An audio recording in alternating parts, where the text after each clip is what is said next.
Working on the old flatbed. What? Got to grind them rivets off for your cross That'll member? sit flat, yeah. Yeah. Cool. Not totally off. Out here working on the old truck today. Just building him a stake bed for it, or flatbed, whatever you want to call it. And got these, they're actually light poles from where his buddy works, and they're real heavy aluminum. So building a frame.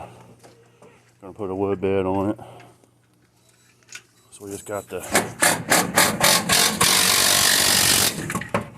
transmission in it. It's official, it's installed. Yeah, officially installed. It's got all 6 bolts even. Yep. That's rare. Pretty good find. Had to drive a couple hours from here, but how many miles did they say was on it? 44. Yeah, then a motor home. So It's the Golden Goose, the Turbo 400 right there, 44,000 miles. yeah, it should be. It's the nicest part on this piece of shit. That's for sure. No mufflers on it. Yeah, well, she'll get it going.